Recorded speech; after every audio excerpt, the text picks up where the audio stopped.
అయితే ఇక్కడ ఈటల వర్సెస్ జగ్గారెడ్డి పొట్టు తిట్టుకుంటున్నారు. ఈటల బేవకూఫ్ చేష్టలు చేస్తున్నాడు అని చెప్పేసి పాగల్గాడ్ అయ్యిండు, ఏం మాట్లాడుతుండో అర్థం కావట్లేదు. కాంగ్రెస్ నేతలను ఏమైనా అంటే నడి రోడ్డులోనే గుంజిళ్లు దీపిస్తా, నల్లికుట్ల రాజకీయాలు మానుకో, గంజాయి తాగిన వ్యక్తిలాగా సైకోలాగా మారిపోయావు, బూతులు మాట్లాడితే బూతులతోనే సమాధానం చెప్తా. ఈటల రాజేందర్ కు జగ్గారెడ్డి కౌంటర్ అంట.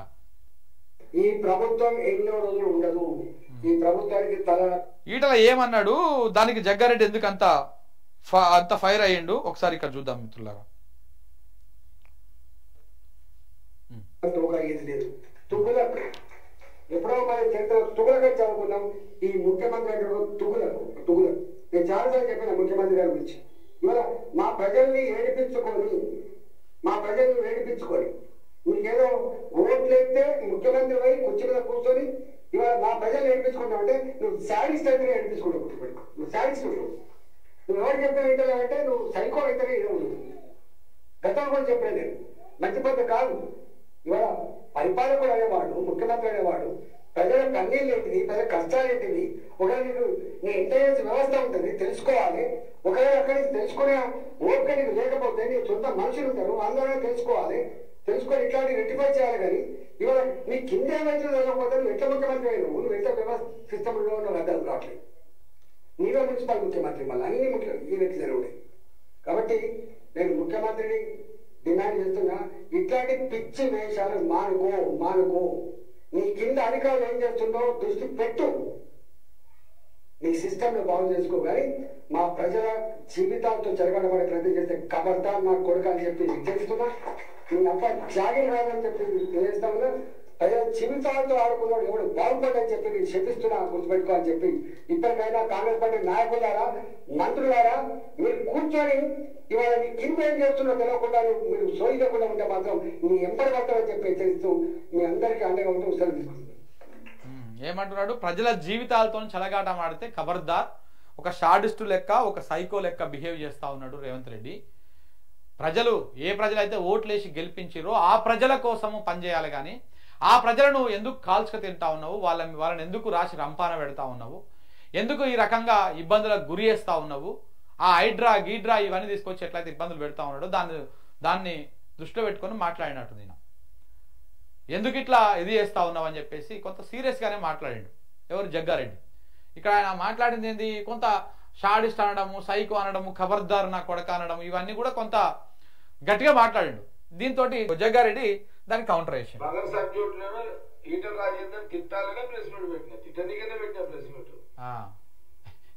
అన్న జగ్గారెడ్డి అన్న నీకు అర్థం కావట్లేదు. కానీ కాంగ్రెస్ పార్టీ అధికారంలోకి వచ్చినాక నువ్వు తిడుతందుకే పెడుతున్నావు ప్రెస్ మీటు, అందరిని తిడుతందుకే పెడుతున్నావు. చివరికి మా జర్నలిస్ట్ అని తిడుతుంది కూడా పెట్టావు. ఓ రోజు నేను ట్వీట్ వేస్తే నా మీద కూడా ప్రెస్ మీట్ పెట్టిండి మహానుభావుడు. మామూలు మహానుభావుడు కాదు ఈయన. ఈయనెట్లా ఎమ్మెల్యే అయ్యిండో ఆ సంగారెడ్డి ప్రజలకు మొక్కాలి, దండం పెట్టాలి. కానీ గతంలో, ఇప్పుడు ఎమ్మెల్యే కాదు, ఇప్పుడు మాజీ ఎమ్మెల్యే. ఇంకా నేను ముఖ్యమంత్రి అని చెప్పుకుంటాడు ఈయన. ఏకంగా గెలిస్తే నేను ముఖ్యమంత్రి అవుతాను అని చెప్పుకుంటాడు. నువ్వు తిడుతందుకే ప్రెస్ మీట్ పెడతావు జగ్గారెడ్డి అన్న. అందులో ఏమి మీరు కొత్తగా అచ్చయోక్తి ఏం లేదు, చెప్పు తిట్టు.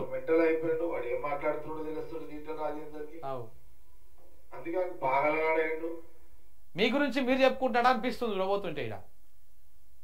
ఈటల రాజేందర్ మెంటల్ అయిందా, పాగలైందా, ఏమైందా అనేది సమాజం చూస్తూనే ఉన్నది. ఆయన ఏం మాట్లాడిండు, దాంట్లో ప్రజల గురించి మాట్లాడిండా, ఆయన స్వార్థం కోసం మాట్లాడిండా, ఏం మాట్లాడిండా అనేది అక్కడ ప్రజలు చూస్తూనే ఉన్నారు. అది చూస్తున్నలకు అర్థమైతేనే ఉన్నది. కానీ మీరు ఎవరి గురించి మాట్లాడుతున్నారు? ఇప్పుడు ఈటల రాజేందర్ ఏమో ప్రజల గురించి మాట్లాడిండు.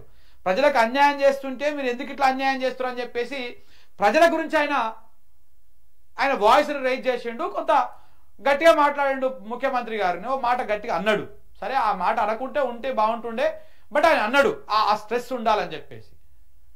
ఆయన జనం కోసం మాట్లాడి కొంత అది ఆ ఆవేశానికి అయింది. మరి నువ్వు ఓవన్ కోసం మాట్లాడుతూ ఉన్నావు. ఈడ రేవంత్ రెడ్డిని తిట్టిండు కాబట్టి ఆయన తిడుతందుకు నువ్వు రేవంత్ రెడ్డి కోసం మాట్లాడుతూ ఉన్నావు. ఈటల రాజేందర్ ఏమో ప్రజల కోసం మాట్లాడితే జగ్గారెడ్డి ఏమో రేవంత్ రెడ్డి కోసం మాట్లాడుతున్నాడు. ఇక్కడ డిఫరెన్స్ మీరు ఒకసారి అర్థం చేసుకోండి, ఎవరి కోసం పనిచేస్తున్నారు అనేటువంటి అంశాన్ని. నువ్వు మళ్ళొకసారి కాంగ్రెస్ పార్టీ ముఖ్యమంత్రి రేవంత్ రెడ్డిని గాని, కాంగ్రెస్ పార్టీ నాయకులను గాని, మంత్రులను గాని ఇట్లా మాట్లాడితే నీ నడి రోడ్డు మీదనే నిలబెట్టి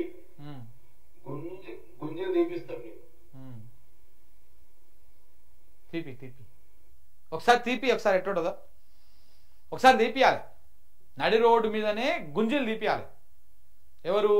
జగ్గారెడ్డి గారు నడి రోడ్డు మీద ఈటల రాజేందర్ నిలబెట్టి గుంజీలు తీపియాలి. అసలు ఈటల రాజేందర్కి నువ్వు ఏమిట్లా సరిపోతావని ఆయన కౌంటర్ ఇస్తున్నావని నాకు అర్థం కాదు. నువ్వు ఆకు కాదు పోక కాదు ఆయన దాంట్లో. నిజంగా చెప్తున్నా కదా, ఆయన కొంత ఒక సామాజిక వర్గాన్ని ఇన్ఫ్లుయెన్స్ చేసేటువంటి క్యాపబుల్ ఆయనకు ఉన్నది. నీకేమున్నదన్నా సంగారెడ్డిని ఒక తప్ప నువ్వేమైనా పోయి ఎగురు పెట్టగలుగుతావా? ఒక సంగారెడ్డిలో తప్ప ఆ సంగారెడ్డిలో కూడా ఎగురు పెట్టకపోతుంది. ఈసారి బకెట్ అయిపోతుంది. ఆయన హుజూరాబాద్లో ఓడిపోతే మల్కాజ్గిరికి వచ్చి గెలిచిండు. మరి నువ్వు ఓడిపోయి ఇంకో దగ్గరికి గెలవకపోతే గుంజీలు తీపిస్తాడంట. అసలు ఈటల రాజేందర్ కానీ లేకపోతే మిగతా వాళ్ళు కానీ ప్రజల గురించి కొట్లాట చేస్తా ఉంటే, ప్రజల గురించి మాట్లాడుతూ ఉంటే వీళ్ళు దేనికోసం పెడుతుర్రు? మా ముఖ్యమంత్రిని అనొద్దు, మా కాంగ్రెస్ వాళ్ళని అనొద్దు, మా కాంగ్రెస్ మంత్రులను అనొద్దు, మేము సొక్కం పూసలము, మేము శుద్ధ పూసలము, ఎవడు ఏమనొద్దు. ఇది వీళ్ళు చెప్పేటువంటి మాట.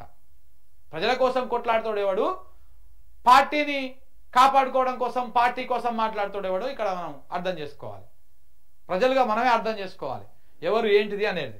సో ఈ రకంగా జగ్గారెడ్డి మాట్లాడాడు.